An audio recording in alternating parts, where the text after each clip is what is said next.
देख रहे हैं देशमत न्यूज, एक सकारात्मक सोच, सोच आपकी, आवाज हमारी।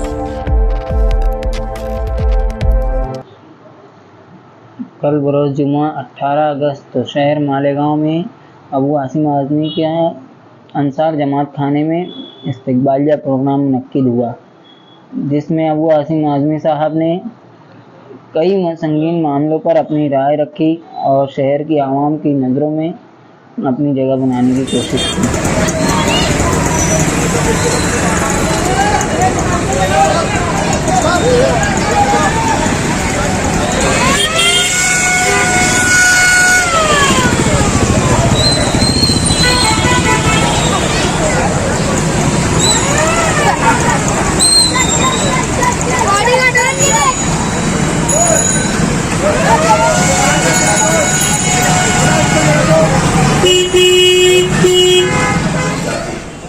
खुदा की कसम उसी दिन जेल में मैंने तय किया, अबू आसिम कुत्ता भी अपने बच्चे पालता है, अगर कोई इंसान है तो बच्चे की जिंदगी कौन के नाम देते हैं।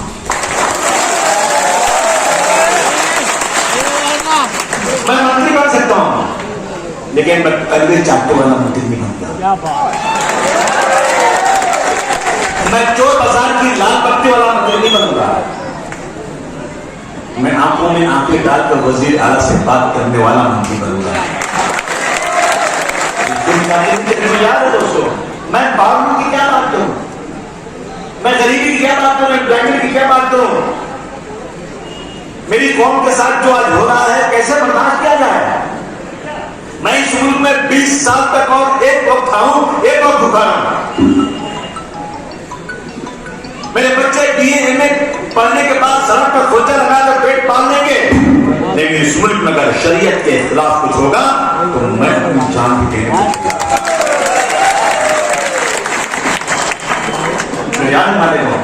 मालेगांव याद है मुझे, 32 लोग शहीद हुए शायद, और कई सब छोटे छोटे बच्चों के गोश्त के दुखड़े हवा में गए थे।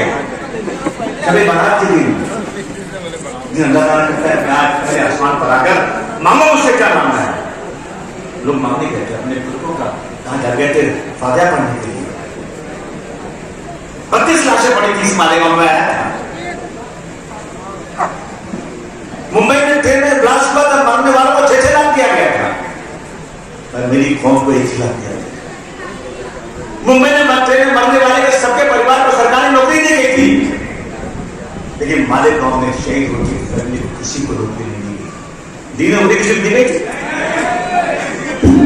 मैं खड़ा उठा, मैंने नेता से बात किया, मुलायम सिंह से बात किया, नेता जी मेरी कौम बहुत परेशान है, आप चलिए मालेगांव। जैसे मैंने मालेगांव में अपना प्रोग्राम अनाउंस किया, कांग्रेस के चीफ मिनिस्टर थे विलासराव देशमुख, उन्होंने कहा कि नेताजी मुलायम सिंह जी को फोन किया कि मत आना मालेगांव, ये अबू आसिम बच्चे का नाटक कर रहा है। मुलायम सिंह बोले मैं जाऊंगा, अगर अबू आसिम ने कहा है मैं जरूर जाऊंगा। शायद यही होता पहले, यही हाल है, मगर उसमें जाने लगे हुए थे।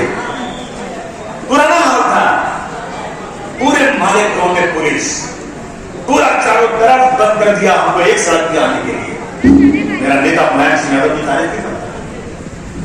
मुलायम सिंह यादव मुसलमान के हिंदू है।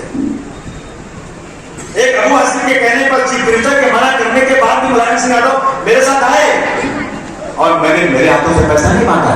मैंने यहाँ की जमीयत उलमा जमात इस्लामी जितने लोग थे सबको बुलाया, उनके हाथों से मैंने मुलायम सिंह यादव से 50 लाख रुपया लोगों को दिया कि उनको पैसे नहीं मिले।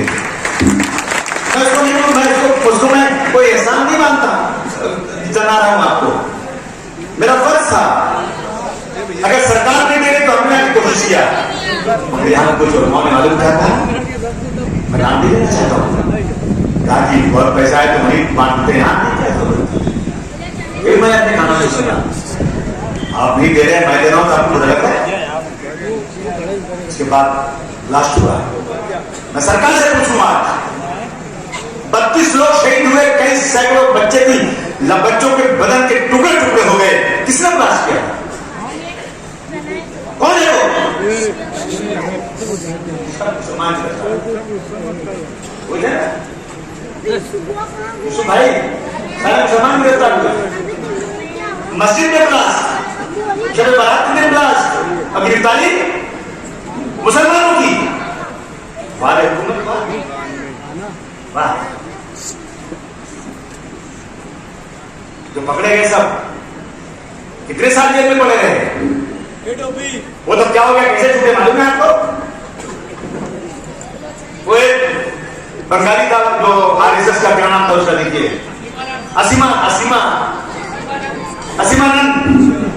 असीमानंद की जेल में जिस बैरिक में बंद था उसी बैरिक में एक महमूद नाम का लड़का हैदराबाद, और असीमानंद को मालूम था कि ब्लास्ट किसने किया है, और लड़का जो था महमूद उसने नहीं देखा, वो मुस्लिम तालीमात के मुताबिक, इस्लामी तालीमात के मुताबिक एक बुजुर्ग जेल में है, उसके कपड़े धुलता था, उसको खाना खिला देता था कि ज़ईफ आदमी है, मुझे इस्लाम ने सिखाया है कि बुजुर्गों की इज्जत करो। वो असीमानंद जो मुसलमान का दुश्मन, जो आरएसएस का जो बम ब्लास्ट में बम था, मैंने खुदा की कसम किताब में पढ़ा था, न्यूज में आज भी मैं ला सकता हूं कि सूरत के पास एक नदी के पास ये लोग एक मीटिंग कर रहे थे बम ब्लास्ट करने की, और इनके आरएसएस के चीफ, क्या नाम है उसे चीफ का, मोहन भागवत को वहां बुलाया गया, और असीमानंद ने कहा हम ये प्लानिंग कर रहे हैं।